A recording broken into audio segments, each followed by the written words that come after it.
సంఖ్యాకాండము 12వ అధ్యాయము. మోషే కూషు దేశపు స్త్రీని పెండ్లి చేసుకొని ఉండెను గనుక అతడు పెండ్లి చేసుకొనిన ఆ స్త్రీని బట్టి మిర్యాము అహరోనులు అతనికి విరోధముగా మాట్లాడిరి.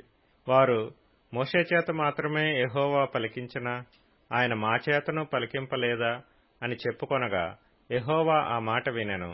మోషే భూమి మీదనున్న వారందరిలో మిక్కిలి సాత్వికుడు.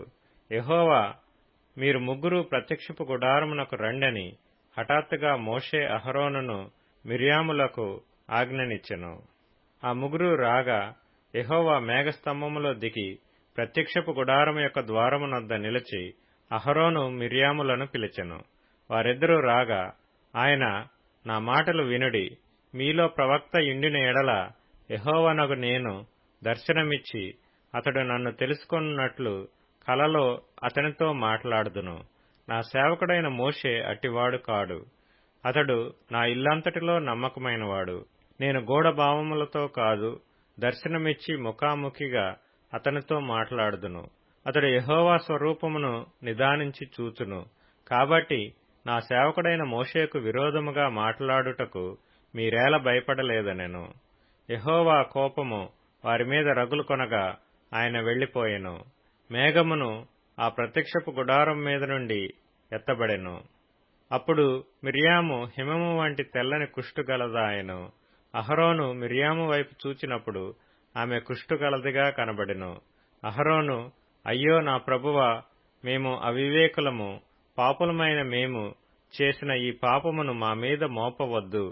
తన తల్లి గర్భములో నుండి పుట్టినప్పటికే సగము మాంసము క్షీణించిన శిశు శవము వలె ఆమెను ఉండనీయకుమని మోషేతో చెప్పగా మోషే ఎలుగెత్తి, దేవా, దయచేసి ఈమెను బాగుచేయమని యెహోవాకు మొర్రపెట్టెను.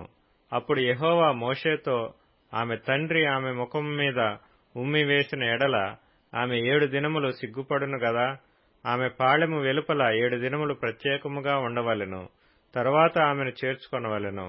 కాబట్టి మిర్యాము 7 దినములు పాళెము వెలుపలనే గడిపెను.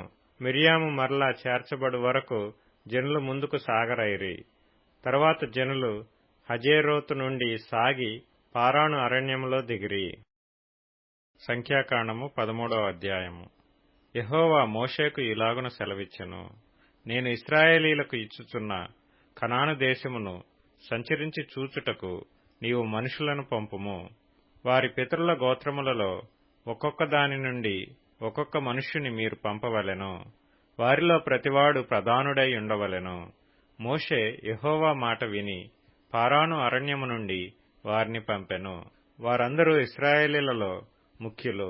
వారి పేర్లు ఏవనగా, రూబేను గోత్రమునకు జక్కూరు కుమారుడైన షమ్మూయ, షిమ్యోను గోత్రమునకు హోరీ కుమారుడైన షాపాతు, యూదా గోత్రమునకు యెఫున్నె కుమారుడైన కాలేబు, ఇస్సాకారు గోత్రమునకు యోసేపు కుమారుడైన ఇగాలు, ఎఫ్రాయిము గోత్రమునకు నూను కుమారుడైన హోషేయ, బెన్యామీను గోత్రమునకు రాపు కుమారుడైన పల్తీ, జెబూలూను గోత్రమునకు సోరీ కుమారుడైన గదీయేలు, యోసేపు గోత్రమునకు అనగా మనష్షే గోత్రమునకు నూసీ కుమారుడైన గదీ, దాను గోత్రమునకు గెమలీ కుమారుడైన అమ్మీయేలు, ఆషేరు గోత్రమునకు మికాయేలు కుమారుడైన శెతూరు, నఫ్తాలి గోత్రమునకు వాపెసీ కుమారుడైన నహాబీ, గాదు గోత్రమునకు మాకీ కుమారుడైన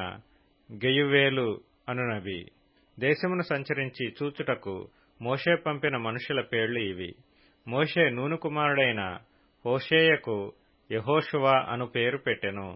మోషే కనాను దేశమును సంచరించి చూచుటకు వారిని పంపినప్పుడు వారితో ఇట్లనెను, మీరు ధైర్యము తెచ్చుకొని దాని దక్షిణ దిక్కున ప్రవేశించి ఆ కొండ ఎక్కి దానిలో నివసించు జనము బలము గలదో బలము లేనిదో, కొంచెమైనదో విస్తారమైనదో, వారు నివసించు భూమి ఎట్టిదో, అది మంచిదో చెడ్డదో, వారు నివసించు పట్టణములు ఎట్టివో, వారు గుడారములలో నివసించుదురో కోటలలో నివసించుదురో, ఆ భూమి సారమైనదో నిస్సారమైనదో, దానిలో చెట్లున్నవో లేవో కనిపెట్టవలెను. మరియు మీరు ఆ దేశపు పండ్లలో కొన్ని తీసుకొని రండని చెప్పెను. అది ద్రాక్షల ప్రథమ పక్వకాలము. కాబట్టి వారు వెళ్లి సీను అరణ్యం మొదలుకొని హమాతుకు పోవు మార్గముగా రెహోబు వరకు దేశ సంచారము చేసి చూచిరి. వారు దక్షిణ దిక్కున ప్రయాణము చేసి హెబ్రోనుకు వచ్చిరి. అక్కడ అనాకీయులు, అహీమాను, శేషయు, తల్మయు అనువారుండిరి. ఆ హెబ్రోను ఐగుప్తులోని సోయరు కంటే 7 ఏండ్లు ముందుగా కట్టబడెను. వారు ఎష్కోలు లోయలోనికి వచ్చి అక్కడ ఒక్క గెలగల ద్రాక్ష చెట్టు యొక్క కొమ్మను కోసి దండెతో ఇద్దరు మోసిరి. మరియు వారు కొన్ని దానిమ్మ పండ్లను, కొన్ని అంజూరపు పండ్లను తెచ్చిరి. ఇశ్రాయేలీలు అక్కడ కోసిన ద్రాక్ష గెలను బట్టి ఆ స్థలమునకు ఎష్కోలు లోయ అను పేరు పెట్టబడెను. వారు 40 దినములు ఆ దేశమును సంచరించి చూచి తిరిగి వచ్చిరి.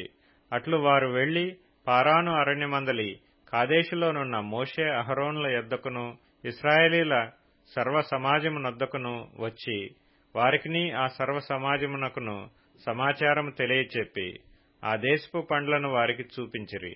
వారు అతనికి తెలియపరిచినదేమనగా, నీవు మమ్మను పంపిన దేశమునకు వెళితిమి. అది పాలు తేనెలు ప్రవహించు దేశమే. దాని పండ్లు ఇవి. అయితే ఆ దేశములో నివసించు జనులు బలవంతులు. వారి పట్టణములు ప్రాకారము గలవి. అవి మిక్కిలి గొప్పవి. మరియు అక్కడ అనాకీయులను చూచితిమి. అమాలేకీయులు దక్షిణ దేశములో నివసించుచున్నారు. హిత్తీయులు, ఎబూసీయులు, అమోరీయులు కొండ దేశములో నివసించుచున్నారు. కనానీయులు సముద్రమునొద్దను యోర్దాను నదీ ప్రాంతములలోనూ నివసించుచున్నారని చెప్పిరి. కాలేబు మోషే ఎదుట జనులను నిమ్మళపరచి, మనము నిశ్చయముగా వెళ్ళుదుము, దాని స్వాధీనపరచుకొందుము, దాని జయించుటకు మన శక్తి చాలుననెను. అయితే అతనితో కూడా పోయిన ఆ మనుష్యులు, ఆ జనులు మనకంటే బలవంతులు, మనము వారి మీదికి పోజాలమనిరి. మరియు వారు తాము సంచరించి చూచిన దేశమును గూర్చి ఇశ్రాయేలీలతో చెడ్డ సమాచారము చెప్పి, మేము సంచరించి చూచిన దేశము తన నివాసులను భక్షించు దేశము. దానిలో మాకు కనబడిన జనులందరూ ఉన్నత దేహులు. అక్కడ నెఫీలీయుల సంబంధులైన అనాకు వంశపు నెఫీలీయులను చూచితిమి. మా దృష్టికి మేము మిడతల వలె ఉంటిమి, వారి దృష్టికిని అట్లే ఉంటిమనిరి. సంఖ్యాకాండము 14వ అధ్యాయము. అప్పుడు ఆ సర్వ సమాజము ఎలుగెత్తి కేకలు వేసెను. ప్రజలు ఆ రాత్రి ఎలుగెత్తి ఏడ్చిరి. మరియు ఇశ్రాయేలీలందరూ మోషే అహరోనులపైని సనుగుకొనిరి. ఆ సర్వ సమాజము, అయ్యో, ఐగుప్తులో మేమేల చావలేదు, ఈ అరణ్యమందు మేమేల చావలేదు, మేము కత్తివాత పడునట్లు యెహోవా మమ్మను ఈ దేశములోనికి ఏల తీసుకుని వచ్చెను, మా భార్యలు మా పిల్లలు కొల్లపోవుదురు, తిరిగి ఐగుప్తుకు వెళ్ళుట మాకు మేలు కాదా అని వారితో అనిరి. వారు, మనము నాయకుని ఒకని నియమించుకొని ఐగుప్తునకు తిరిగి వెళ్ళుదుమని ఒకనితో ఒకడు చెప్పుకొనగా. కీర్తనల గ్రంథం 34వ కీర్తన. యెహోవా దృష్టి నీతిమంతుల మీదనున్నది, ఆయన చెవులు వారి మొరలకు ఒగ్గియున్నవి. దుష్క్రియలు చేయువారి జ్ఞాపకమును భూమి మీద నుండి కొట్టివేయుటకై యెహోవా సన్నిధి వారికి విరోధముగానున్నది. నీతిమంతులు మొర్రపెట్టగా యెహోవా ఆలకించును, వారి శ్రమలన్నిటిలో నుండి వారిని విడిపించును. విరిగిన హృదయము గల వారికి యెహోవా ఆసన్నుడు, నలిగిన మనస్సు గల వారిని ఆయన రక్షించును. నీతిమంతునికి కలుగు ఆపదలు అనేకములు, వాటి అన్నిటిలో నుండి యెహోవా వానిని విడిపించును. ఆయన వాని ఎముకలన్నిటినీ కాపాడును, వాటిలో ఒక్కటి అయినను విరిగిపోదు. చెడుతనము భక్తిహీనులను సంహరించును. నీతిమంతుని ద్వేషించువారు అపరాధులుగా ఎంచబడుదురు. యెహోవా తన సేవకుల ప్రాణమును విమోచించును. ఆయన శరణుజొచ్చిన వారిలో ఎవరునూ అపరాధులుగా ఎంచబడరు. సామెతల గ్రంథం 8వ అధ్యాయం. వెండికి ఆశపడక నా ఉపదేశము అంగీకరించుడి. మేలిమి బంగారు నాశింపక తెలివినొందుడి.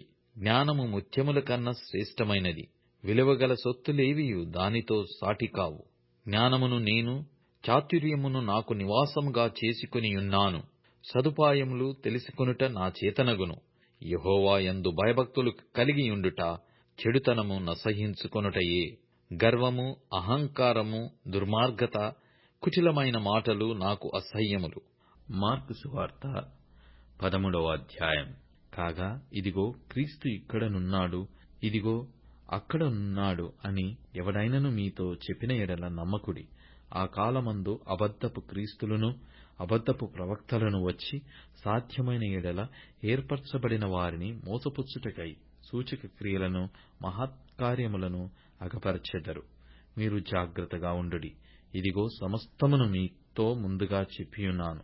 ఆ దినములలో ఆ శ్రమ తీరిన తరువాత చీకటి సూర్యుని కమ్మును, చంద్రుడు తన కాంతిని ఇయ్యడు, ఆకాశము నుండి నక్షత్రములు రాలును, ఆకాశమందలి శక్తులు కదిలింపబడును.